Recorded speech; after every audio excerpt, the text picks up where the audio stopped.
आज हमारा आपके पास आना हुआ 27 सितंबर 2025 राष्ट्रीय सेवक संघ के 100 वर्ष पूरे हो रहे, उस पर आप कुछ हमको बताइए।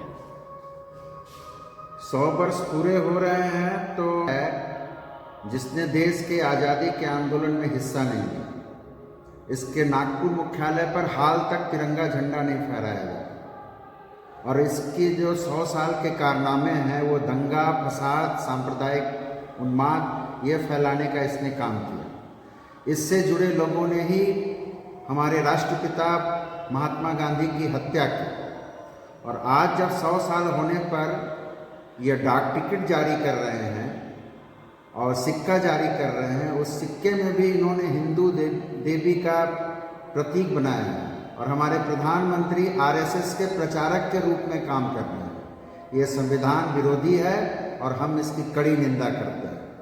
दूसरी बात है, जब मुस्लिम लीग की स्थापना हुई थी और उसके बाद जब हिंदू महासभा की स्थापना हुई, ये दोनों संगठन दो राष्ट्र की बात कर रहे थे और मुस्लिम लीग ने पाकिस्तान और हिंदू महासभा ने हिंदुओं के लिए अलग हिंदुस्तान की बात की थी। ये हिंदू महासभा का ही शाखा आरएसएस है जिसने हमारे राष्ट्रपिता को मारा और देश के बंटवारे में इसकी भी एक बड़ी भूमिका थी। इसलिए सांप्रदायिकता के दोनों चेहरे जो हैं आज पूरे तरीके से बेनकाब हो गए। आज गांधी जयंती भी है। महात्मा गांधी तो हमारे स्वतंत्रता आंदोलन के अप्रीतम नेता थे और उनकी एक दृष्टि थी और महात्मा गांधी सांप्रदायिक सद्भाव और देश आगे बढ़े इसके लिए वो अपने तरीके से सोचते थे।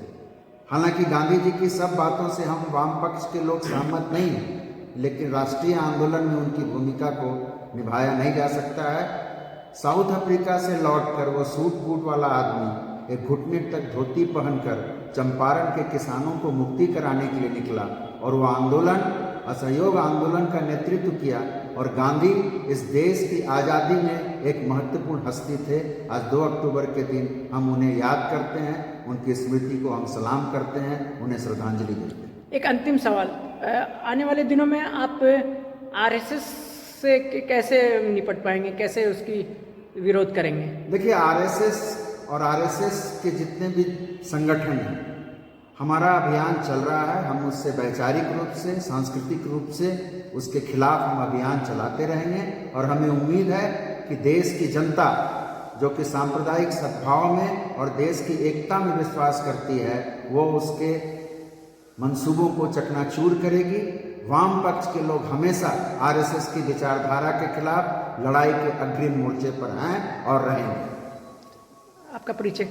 प्रकाश विप्लव, राज्य सचिव CPIM।